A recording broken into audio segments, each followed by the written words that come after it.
Hey friends, what's up? This is Medical Encyclopedia and I hope you are all fine. तो आज की हमारी video एनसेड group के बारे में है, एनसेड टैबलेट के बारे में है। और हमारी ये वीडियो छठी वीडियो है एनसेड ग्रुप के बारे में।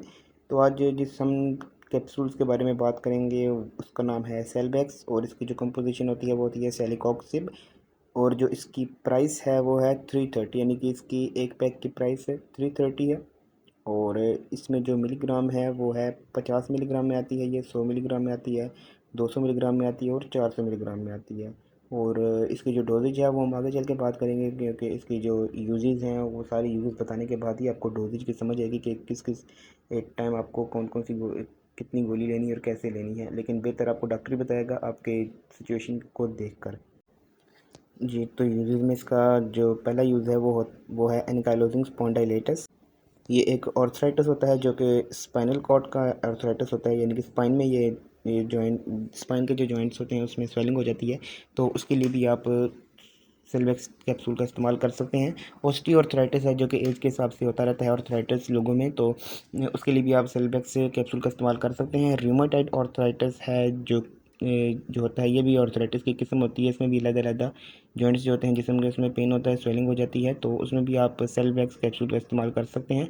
ज्यूवेनाइल रूमेटॉइड ऑर्थराइटिस जो होता है ये बच्चों को होता है, बच्चों को मतलब हो जाता है। ऑर्थराइटिस जो होता है बच्चों के जो जोड़ हैं उनमें दर्द होता है, उनमें स्वेलिंग हो जाती है। ये कुछ अर्सा रहता है तो उसके बाद फिर ठीक हो जाता है, लेकिन कभी कभी नहीं भी होता, कभी साला साल भी रहता है। तो उसके लिए भी आप सेल्वेक्स कैप्सूल का इस्तेमाल कर सकते हैं।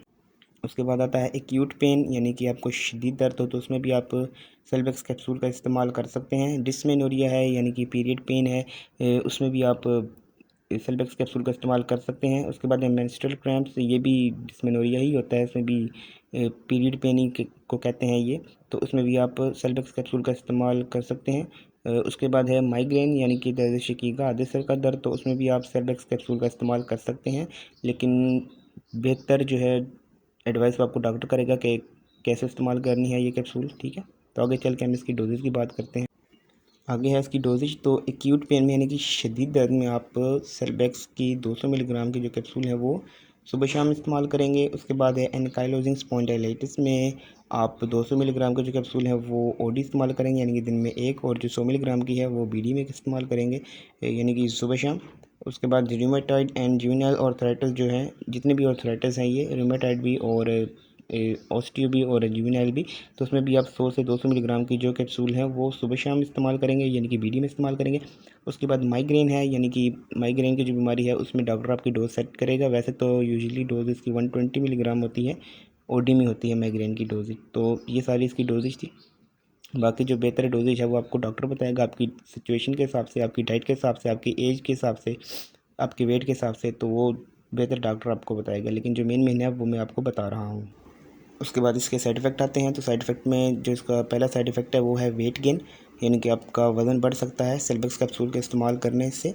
उसके बाद डिफ़िकल्टी ब्रीथिंग हो सकती है, यानी कि आपको सांस लेने में बहुत ज़्यादा दुश्वारी होगी, आपको सांस बहुत मुश्किल से आएगी, ये सेल्वेक्स कैप्सूल का साइड इफ़ेक्ट है। उसके बाद आपको स्वेलिंग एब्डोमेन हो सकता है, यानी कि आपका पेट फूल सकता है, swelling feet, swelling ankle, swelling lower legs, यानी कि आपके पैर सूज सकते हैं, आपके गिट्टे जो होते हैं वो सूज सकते हैं, और आपके क्या कहते हैं लोअर लेग्स जो होती हैं, टांगें होती हैं, वो भी इससे मुतासर हो सकती हैं, यानी कि सोजन हो सकती है इसमें। न्यूज़िया है, यानी कि आपका दिल ख़राब हो सकता है सेल्वेक्स कैप्सूल के इस्तेमाल करने के बाद। एक्सेसिव टायर्डनेस हो सकती है, यानी कि आपको इंसोमिया यानी कि आपको नींद की बीमारी हो सकती है, आपको नींद नहीं आ सकती, आपको बहुत ही ज़हनी थकावट हो सकती है। तो उस सेल्वेक्स कैप्सूल का ये भी एक साइड इफ़ेक्ट है। उसके बाद है अनयूजुअल ब्लीडिंग, यानी कि आपको ब्लीडिंग हो सकती है मुंह के ज़रिए या आपके नाक के ज़रिए, तो आपको सेल्वेक्स से सेल्वेक्स कैप्सूल का इस्तेमाल करने के बाद ये सिचुएशन भी आपको देखनी पड़ सकती है। उसके बाद इचिंग है, यानी कि आपको ढेर सारी खारिश हो सकती है, पूरे जिस्म पे शदीद खारिश हो सकती है, और ये भी साइड इफ़ेक्ट है सेल्वेक्स कैप्सूल का। और आगे चल के अगर हम इसकी कॉन्ट्रा इंडिकेशंस की बात करें तो उसमें हाइपर सेंसिटिविटी जिनको है, यानी कि जो भी सेलिकॉक्सिब कैप्सूल से किसी भी किस्म की एलर्जी रखते हैं तो वो इस टैबलेट का इस्तेमाल, इस कैप्सूल का इस्तेमाल ना करें। उसके बाद प्रेगनेंसी में आपको ये कैप्सूल इस्तेमाल नहीं करने चाहिए, और जिनको लिवर डिजीज़ रही है वो भी डॉक्टर से मशवरा करें, उसके बाद इस सेल्वेक्स कैप्सूल का इस्तेमाल करें। वैसे तो लिवर डिजीज़ में हम इसको इस्तेमाल नहीं कर सकते, यानी कि जिनको लिवर डिजीज़ है उनको ये इस्तेमाल नहीं करनी चाहिए। तो ये थी सेल्वेक्स की हमारी आज की वीडियो। उम्मीद करता हूँ आपको वीडियो अच्छी लगी होगी। अगर वीडियो अच्छी लगी हो तो वीडियो को लाइक करें, शेयर करें, कमेंट करें और चैनल को ज़रूर सब्सक्राइब करें।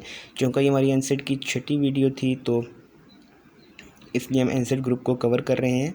तो इंशाल्लाह आगे भी वीडियोज़ आती रहेंगी। अपना बहुत सारा ख्याल रखिएगा। अल्लाह हाफिज़।